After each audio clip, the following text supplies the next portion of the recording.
Hi everyone, मैं हूं आप सभी का अपना कृष्णा भैया। तो आज के इस इंग्लिश ग्रामर के लेक्चर में आप सभी का तहे दिल से स्वागत करता हूं। क्या हाल चाल है आप सभी के? आई होप आप सभी बढ़िया होंगे। तो भाई आप लोगों को आज मैं पढ़ाने वाला हूं एक बहुत ही इंटरेस्टिंग, एक बहुत ही मजेदार टॉपिक जिसका नाम है पार्ट्स ऑफ स्पीच। ठीक, जो कि ग्रामर का टॉपिक है। तो एक बार आप सभी फटाफट कमेंट में हार्ट की इमोजी कमेंट में भर दो ताकि मुझे पता चल जाए कि आप लोग पढ़ने के लिए दिल से तैयार हो। तो आप लोगों को पता होगा कि जो मेरे पास एक ग्रामर है, ग्रामर में इंग्लिश की बात करूं, किसकी? जो मेरे पास ग्रामर होता है, मैं अगर ग्रामर में इंग्लिश की बात करूं तो इंग्लिश के अंदर आपके पेपर के दो सेक्शन होते हैं। सिंपल सा मतलब कि अगर मैं ग्रामर में इंग्लिश की बात करूं, किसकी? इंग्लिश की। ठीक है, इंग्लिश की बात करूं तो इसके अंदर दो सेक्शन होते हैं। कितने सेक्शन होते हैं? दो सेक्शन होते हैं। कितने? दो सेक्शन होते हैं। ठीक है, दो सेक्शन होते हैं। इस सेक्शन में सेक्शन नंबर वन में क्या होता है? आपको क्या दिखता है कि टोटल 20 एमसीक्यू दिखते हैं। कितने? 20 एमसीक्यूज, मतलब 20 एमसीक्यू क्वेश्चन दिखते हैं आपको। किसमें? इस सेक्शन वन में, मतलब कि इसमें सेक्शन ए में आपको सभी को 20 एमसीक्यू दिखते हैं। अब भाई ये जो 20 एमसीक्यू होते हैं, ये जो 20 एमसीक्यू होते हैं किसके होते हैं? रीडिंग के होंगे, रीडिंग के क्वेश्चन होंगे। ठीक है, और दूसरा लिटरेचर के। ठीक है, लिटरेचर के होंगे। और तीसरा आपके ग्रामर के होंगे। ठीक है, तीसरा आपके ग्रामर के होंगे। ये 20 क्वेश्चन एमसीक्यू में ये तीनों रीडिंग के कुछ क्वेश्चन, लिटरेचर के, ग्रामर के क्वेश्चन आएंगे। ठीक है, तो भाई आपको मैं बता दूं टोटल जो पेपर होता है, पेपर में टोटल 7 सेट बनते हैं। 7 सेट बनते हैं। कितने सेट बनते हैं? 7 सेट बनते हैं। और भाई ये जो मैं पार्ट ऑफ स्पीच पढ़ने वाला हूं, अगर पेपर में हमारे 7 डिफरेंट सेट बनते हैं, अब सातों सेट में एक या दो क्वेश्चन कम से कम एक या दो क्वेश्चन आता ही आता है पार्ट ऑफ स्पीच पे। मतलब कि एक या दो क्वेश्चन पार्ट ऑफ स्पीच से आता ही आता है।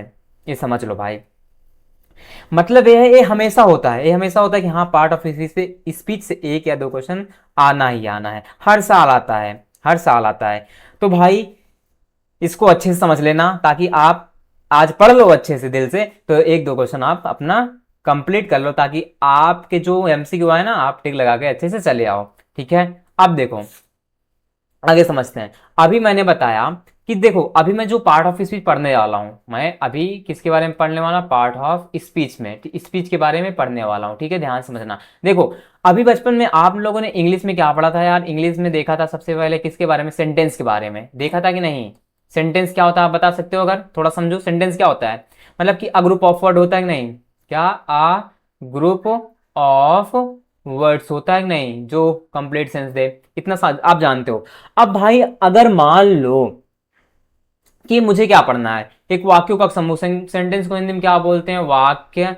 देखो अब अगर आपसे कोई पूछे कि भाई सेंटेंस क्या, आप तो बता दोगे। लेकिन अगर आपसे वही बंदा या वही कोई टीचर या कोई सर पूछते हैं कि इस सेंटेंस में ये जो वर्ड्स लिखे गए हैं, ये वर्ड्स क्या हैं, ये वर्ड्स के नाम क्या हैं, तो भाई मेरी बहन, मेरे भाई, तो आज मैं वही चीजों के बारे में आज इस वीडियो में मैं पढ़ने वाला हूं, इस लेक्चर में पढ़ने वाला हूं। तो वीडियो ज्यादा यार लंबी नहीं होगी, अच्छे से समझेंगे, मजेदार तरीके से समझेंगे। ठीक है, तो सबसे पहले भाई हम समझ लेते हैं कि पार्ट ऑफ स्पीच के कितने पार्ट होते हैं। सबसे पहले देखो, there are 8 type of part of speech. कितने होते हैं? 8 पार्ट ऑफ स्पीच होते हैं। पहला क्या है? नाउन।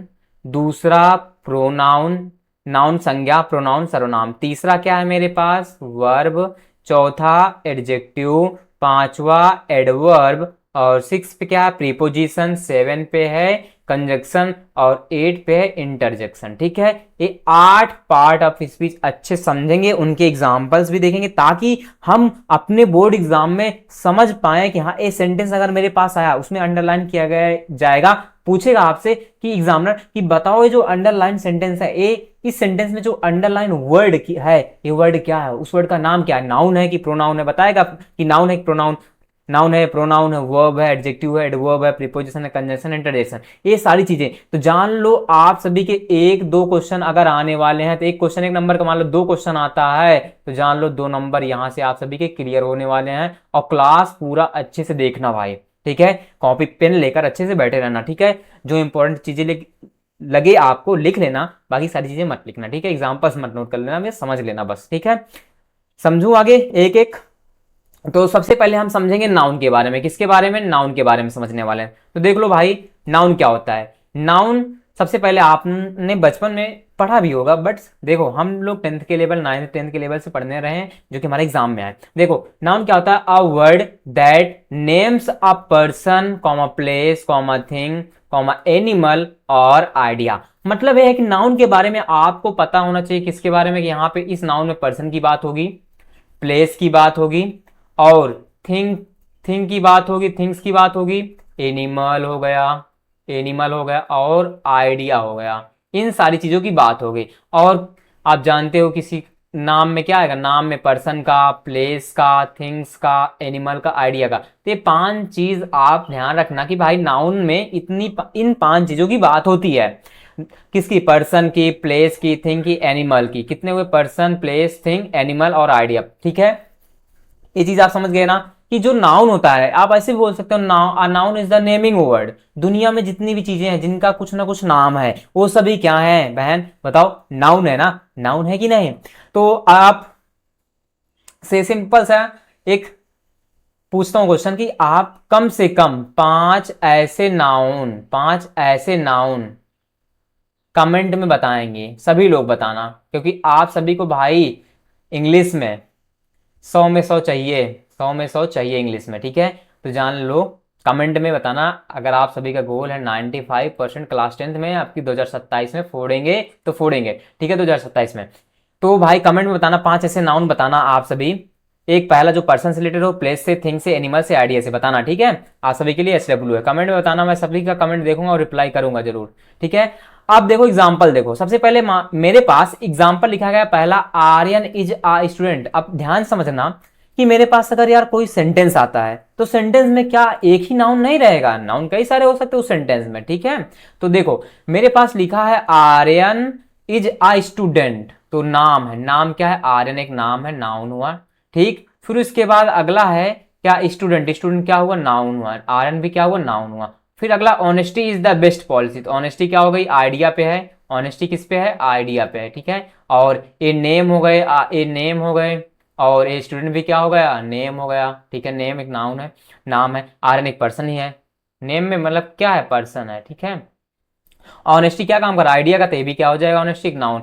अगला I have a book, book क्या है, बुक क्या है, एक नाउन है, बुक क्या है, एक नाउन है, मतलब बुक क्या है, थिंग्स में काम आएगी ना, किसमें, थिंग्स में, ठीक है, थिंग्स में आएगी, बुक किताब एक नाउन है, थिंग है।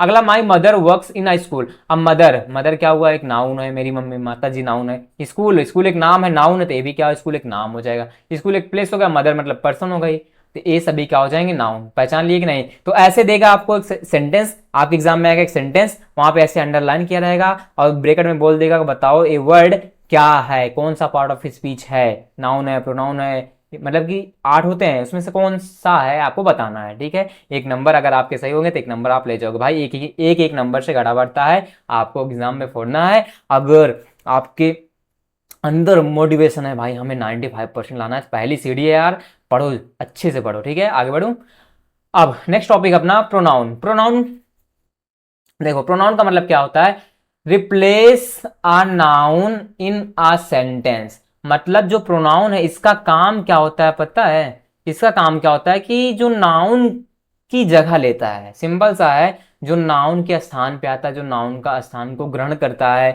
और नाउन को हटा देता है, बोलता है चल यार नाउन तू हट मेरी जगह, मुझे आना, तुम्हारी जगह मुझे पे ले लेना, ठीक है। तो अब यहाँ पे मैंने कुछ चीजें लिखा है, यहाँ पे देख लेना, इतनी सारी प्रोनाउन। अब भैया बोलोगे यार ये चीजें मैं कैसे याद कर पाऊं, तो भाई देखो लर्न कर लेना बस। अब भाई एक स्क्रीनशॉट लेना, आप 1-2 बार पढ़ोगे ना, खुद ही माइंड में बैठ जाएगा, दिखेगा जहां पे वो प्रोनाउन है, तो लर्न कर लेना क्या है। एक साथ मेरे साथ एक बार बोलना, ठीक है, मेरे साथ बोलना, he, she, it, they, I, we, you, me, my, her, your, yours, their, theirs, our, ours, ourself, yourself, myself, itself, themself, ourself, him, her, his, himself, us, them, what, when, where, who, whom, whose, which, ये सभी क्या है? Pronoun है। ये सभी क्या है? Pronoun है। आप बस एक दो बार ऐसे एक बार सिर्फ पढ़ लेना, बस इस पढ़ लेना, आपके माइंड में जहां भी देखोगे आप, हाँ कि ये दिखेगा, तो सभी क्या होते हैं? प्रोनाउन होते हैं। ठीक है, तो अब समझो आपके पास एग्जांपल है, इसमें पहचानना है कौन सा प्रोनाउन है। आपको देखो, ही दिखा, ही प्रोनाउन, माई दिखा, तो माई भी क्या हुआ? प्रोनाउन। समझ गए कि नहीं? ठीक। अगला है दे टोल्ड मी अबाउट। अब देखो, मी दिखा, मी क्या हुआ? प्रोनाउन। दे दिखा, प्रोनाउन। अगला, they told me about their parents. Their, देखो दियर भी दिखा, दियर भी प्रोनाउन। ठीक है। अगला, ही हर्ट हिमसेल्फ। ही क्या हुआ? प्रोनाउन। हिमसेल्फ आपको दिखा, हिमसेल्फ भी क्या हुआ? प्रोनाउन। अगला, द बुक इज दियर्स। तो देखो, दियर्स दिखा, दियर्स आपको ना, तो दियर्स क्या हो जाएगा? देख रहे हो?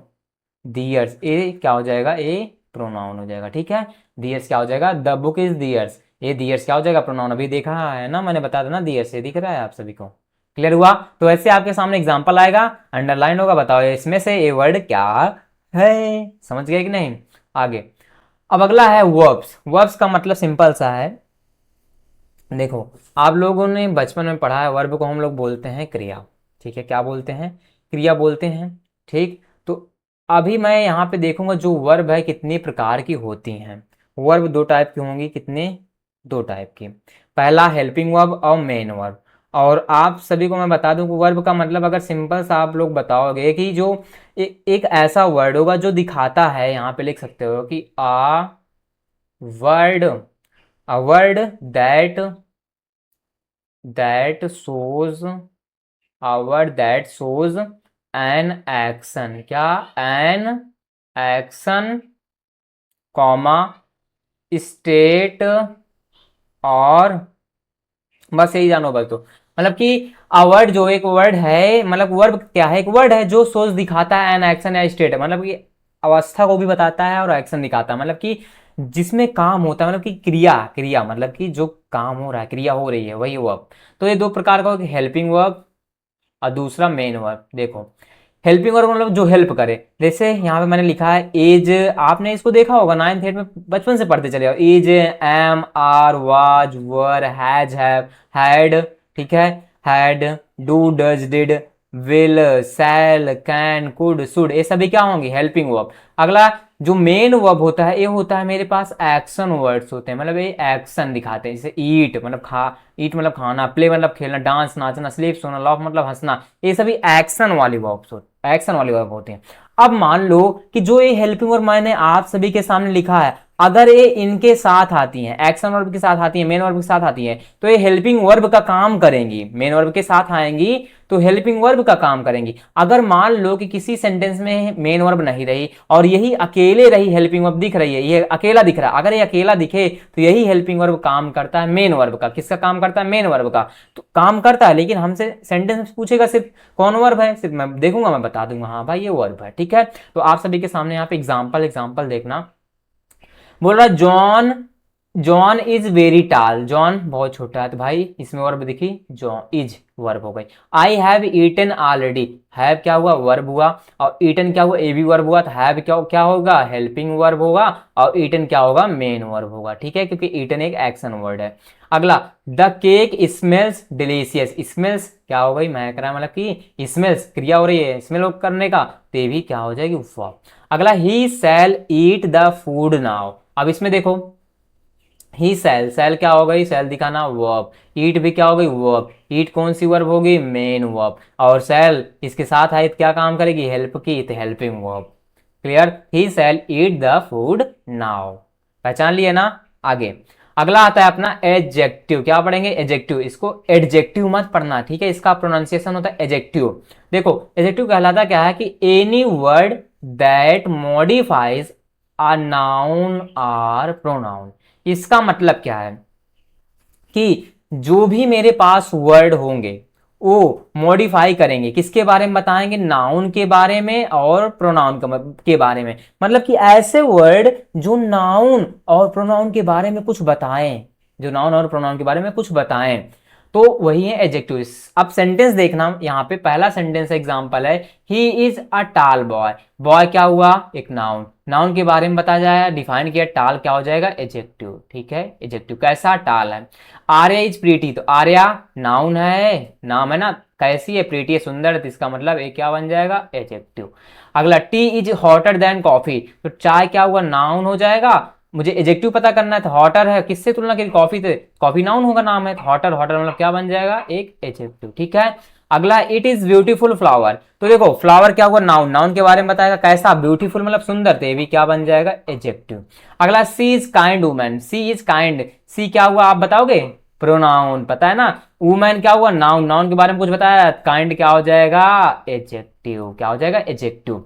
तो भाई अब यहां पे हैश टैग लगा लेना इसको, देखो मैं जो यहां पे लिखा हूं, ये वाला सेंटेंस, दो सेंटेंस, ये तो इस टाइप के सेंटेंस पेपर में अक्सर पूछे जाते हैं भाई, बहन ध्यान रखना भाई, ये इस टाइप के सेंटेंस अक्सर एग्जाम में पूछे जाते हैं। अब देखो सेंटेंस लिखा है, इस सेंटेंस को जरा दोनों पढ़ना एक बार, कि इसमें पहचानना है एडजेक्टिव क्या है, पढ़ना, दिस इज माई हाउस और दिस हाउस इज माइन।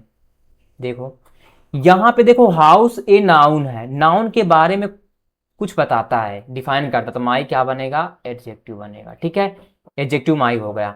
अब आ जाओ इसमें, दिस हाउस इज माइन, अब हाउस भी क्या हुआ, नाउन हुआ, अब नाउन, नाउन के बारे में क्या बता रहा है, दिस बता रहा था, दिस क्या हो जाएगा, एडजेक्टिव। अब यहां पे दिस एडजेक्टिव नहीं था, लेकिन यहां पे दिस एडजेक्टिव काम किया, क्यों कि नाउन के बारे में बताया, यहां पे नाउन के बारे में नहीं बताया जा रहा, और यहां पे दिस काम करेगा किसका, फिर पूछोगे भैया क्या काम करेगा, ये प्रोनाउन का काम करेगा। ठीक है, प्रोनाउन का काम करेगा, ठीक है, प्रोनाउन है, अकेला है नाउन के स्थान पे। ठीक है, और यहाँ पे नाउन के बारे में बताया जा रहा था, माई बताया कि हाउस कैसा है, मेरा घर है भाई, माई एडजेक्टिव हुआ, यहाँ पे house, this house is mine, तो यहाँ पे ए माइन अगर पूछा जाएगा, ए माइन क्या है, तो ये भी क्या है, एक प्रोनाउन है, क्या है, प्रोनाउन है, माइन क्या होता है, एक प्रोनाउन होता है। ठीक है, तो हाउस के बारे में बताया, दिस यहाँ पे एडजेक्टिव। क्लियर, तो हैश टैग लगा लेना भाई, ऐसे सेंटेंस एग्जाम में आते हैं। Clear concept.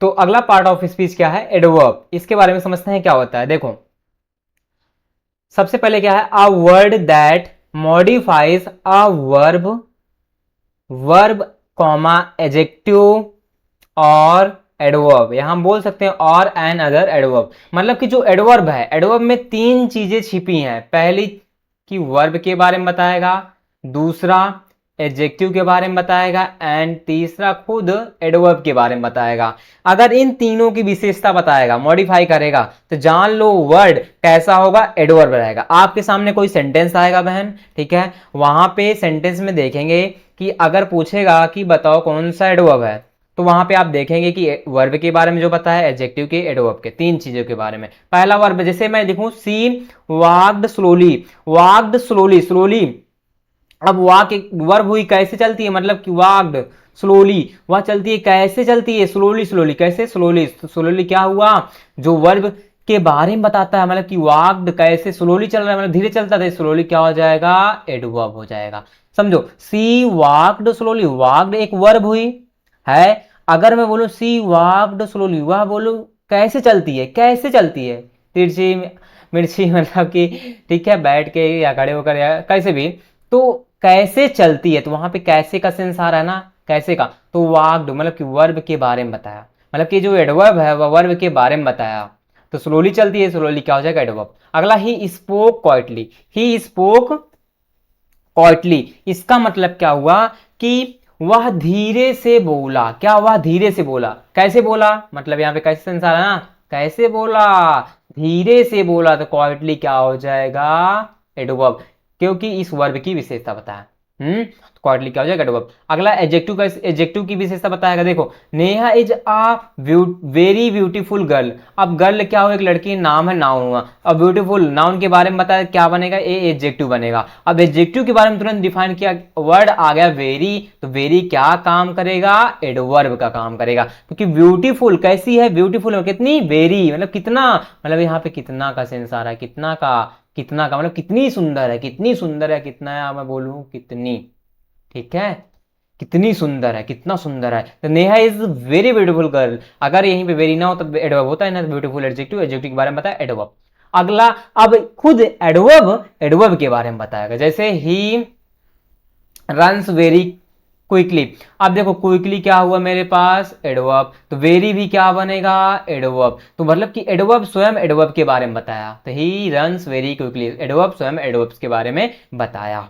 ठीक है, तो एडवर्ब जो होता है वर्ब की विशेषता बताएगा, एडजेक्टिव को मॉडिफाई करेगा, एडवर्ब को मॉडिफाई करेगा। मतलब ए वर्ब जो है यहाँ पे वेरी लिखा हूं ना, ये जो वेरी लिखा हूं ये मेरे पास जो मैंने यहाँ पे एडजेक्टिव लिखा, यहाँ पे एडजेक्टिव नहीं, यहाँ भी एडजेक्टिव नहीं होगा। ठीक है, ये दोनों, ये जो मेरे पास वर्ब है ए वेरी जो है ये हुआ क्या, एडवर्ब हुआ। यही एडवर्ब, इस एडवर्ब अगले वाले एन अदर एडवर्ब की विशेषता बताया, मतलब कि अगले एडवर्ब की विशेषता बताया। समझ रहे हो कि नहीं, क्लियर हुआ कॉन्सेप्ट। आगे अगला है प्रीपोजिशन। क्या प्रीपोजिशन होता क्या है, सबसे पहले इसको पढ़ लो एक बार, समझ लो। देखो क्या कह रहा है, जो किसी नाउन, जो किसी नाउन या प्रोनाउन के पहले प्रयुक्त होकर उस नाउन या प्रोनाउन का अन्य शब्दों के साथ संबंध बताता हो।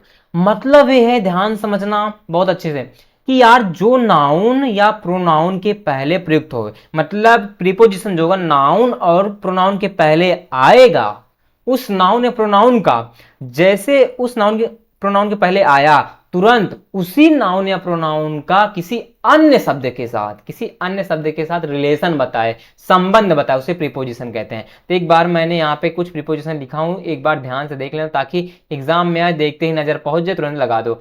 पढ़ना मेरे साथ, in, on, at, from, by, over, under, to, onto, into, above, below, between, beside, among. अगला है फॉर, विथ, अक्रॉस या इन फ्रंट ऑफ, अपॉन। ये सभी क्या है, प्रीपोजिशन जो आपके सामने दिखा है, अक्सर दिखती रहती है तो बहुत सारी, लेकिन इसी को एक दो बार स्क्रीनशॉट ले लो, देखते रहोगे, एक दो बार पढ़ लोगे, याद हो जाएगा। ठीक है, जहां पे दिखेगी बता दोगे। एग्जाम्पल है मेरे पास, क्या है भाई, बोला है कि there is a cat sitting, यहाँ पे लिखा है क्या, there is a cat sitting under the table. अब देखो टेबल क्या हुआ, एक नाउन हुआ, अब सिटिंग यहाँ पे बैठना भी एक नाउन हुआ, तो इसका मतलब अंडर, किसके अंडर, तो अंडर किसका काम करेगा, मतलब नाउन के पहले आया ना, नाउन के पहले आया, तो मतलब अब उसके बाद कैट भी क्या है, एक नाउन है, टेबल भी क्या है, एक नाउन है। तो there is a cat sitting under the table, इसका मतलब कैट जो है टेबल के नीचे बैठी है। तो नाउन और प्रोनाउन क्या बताया, नाउन और प्रोनाउन के पहले आया ना, नाउन के पहले अंडर आया ना, और उसका किसी ने किसी के साथ रिलेशन बताया, किसका बैठना है, बैठी है, उसके नीचे बैठी है, तो अंडर क्या हो जाएगा मेरे पास, प्रीपोजिशन हो जाएगा, अंडर क्या हो जाएगा, प्रीपोजिशन। अगला है I go to school by bus. देखो I go to school by bus, bus क्या हुआ, एक नाउन, नाउन के पहले आया, तो बाई क्या हो जाएगा मेरे पास, प्रीपोजिशन, नाउन या प्रोनाउन के पहले आएगा, बस क्या, एक नाउन, अब उसका किसी से रिलेशन बताएगा। आई गो टू स्कूल मतलब कि आप स्कूल गए, स्कूल भी क्या हुआ, एक नाउन है ना, अगर ए स्कूल भी नाउन है, अब नाउन के पहले ए भी देखो टू दिखा, टू भी क्या होगा, एक प्रीपोजिशन, टू भी क्या होगा, एक प्रीपोजिशन होगा। ठीक है, तो इसका मतलब क्या हुआ, यहाँ पे मैंने लिखा है हूं ना टू, तो देखो किससे रिलेशन बताया, मतलब कि आप गए, किससे गए, बस से गए ना, आप गए किससे गए, बस से गए ना, तो बाई क्या होगा, प्रीपोजिशन। अगला ही सैट बिसाइड मी, मतलब वो बैठा, बिसाइड मी मतलब कि मेरे बिसाइड, मेरे बगल में बैठा, तो बिसाइड क्या हो जाएगा, एक प्रीपोजिशन हो जाएगा। अगला I am sitting in the car, मतलब कि देखो आई एम सिटिंग में बैठ रहा हूं कार में, कार क्या हुआ, एक नाउन हुआ, तो यहाँ पे इन दिख रहा है आपको, तो इन क्या हो जाएगा, एक प्रीपोजिशन हो जाएगा। यहाँ पे मैंने सेंटेंस दे दिया, मैं बोल दिया आपको, एग्जाम में आ गया क्वेश्चन कि बोलो इसमें बताओ कि इसमें प्रीपोजिशन को क्या है, ऐसे नहीं बोलेगा। ऐसे मान लो कि मैंने इसको अंडरलाइन कर दिया, मैंने इसको इन को अंडरलाइन किया, अब पूछेगा इसमें से बताओ ये इन क्या है, इन क्या है, इन कौन सा वर्ड है, कौन सा पार्ट ऑफ स्पीच है, तो इन क्या है, प्रीपोजिशन है। I am sitting in the car, car noun है, तो नाउन से पहले आया, अन्य शब्द के साथ रिलेशन बताएगा, मतलब बैठ रहा है, बैठी है, किसमें, कार में बैठी है, कार में बैठी, तो इसका मतलब इन क्या हो जाएगा, प्रीपोजिशन। क्लियर।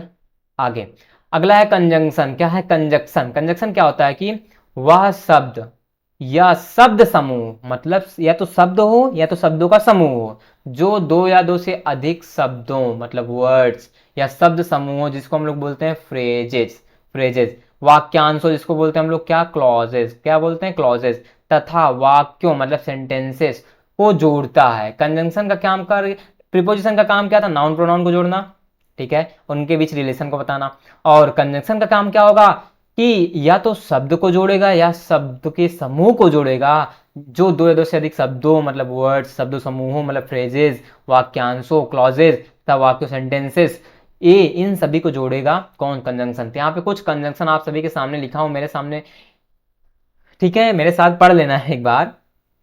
जवाब भाई अब देख कर घबराना मत भैया, यार इतना सारा लिख देते हो यार, कैसे याद होगा? देखो भाई, याद करना नहीं तुम्हें, पहली चीज सिर्फ एक दो बार देख लो, एक बार पढ़ लो दो बार बस, ठीक है, फिर आपके सामने दिखेगा, बस एक बार माइंड से दिल से पढ़ लो, आपके सामने जब दिखेगा याद आ जाएगा।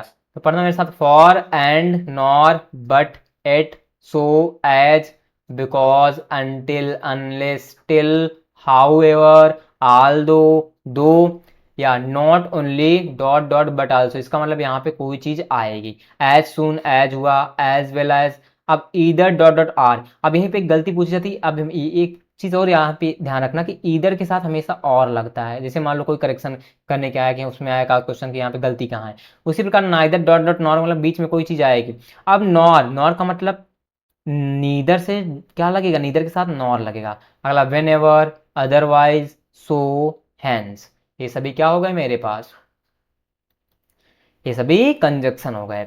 एग्जाम्पल लिया, Ram and Shyam are friends, देखो तो राम नाउन हुआ और श्याम भी क्या हुआ? नाउन। तो मतलब बोला वह शब्द है शब्द समूह, तो राम भी नाउन ए श्याम भी नाउन, दोनों शब्द है ना, इनको जोड़ा गया किससे? एंड से, एंड क्या हो जाएगा? कंजंक्शन हो जाएगा, ठीक है। अगला, वेट हर अंटिल आई कम, तो वेट करो मेरा जब तक मैं ना आ जाऊं, तो अंटिल लिखा तो ये भी क्या हो जाएगा? कंजंक्शन हो जाएगा, ठीक है।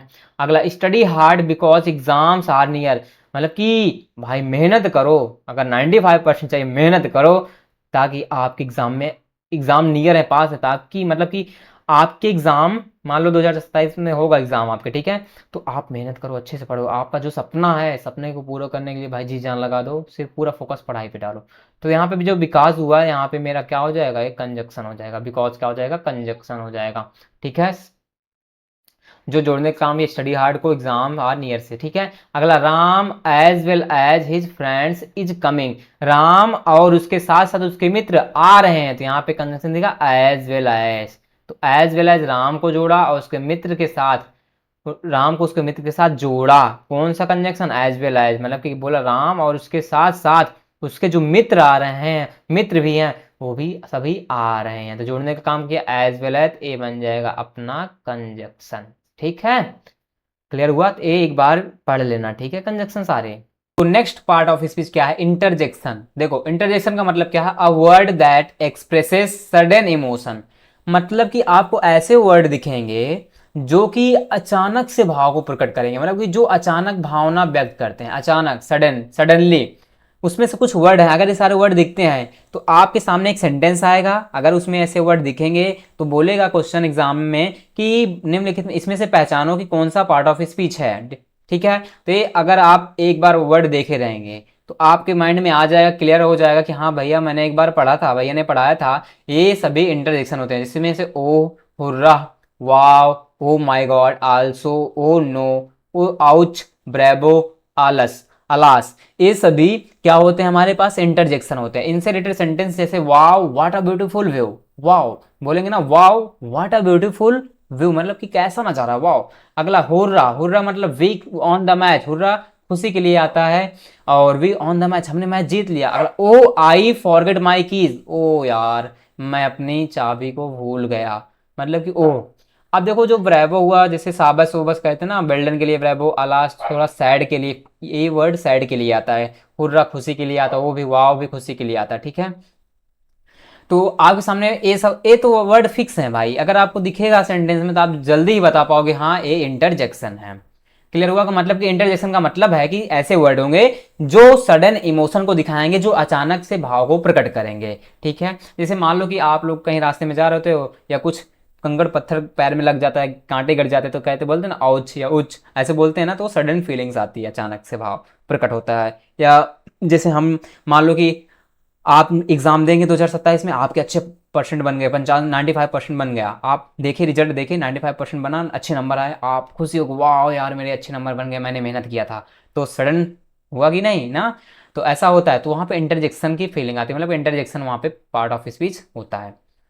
तो फाइनली मेरी बहन मेरे भाई, यहाँ पे ए अपना लेक्चर कंप्लीट होता है। तो लेक्चर कैसा लगा तो कमेंट में बताना। इस लेक्चर को जरूर किसी ना किसी एक दोस्त को शेयर करना। मिलेंगे एक नए वीडियो में, तब तक के लिए bye bye, take care and love you all.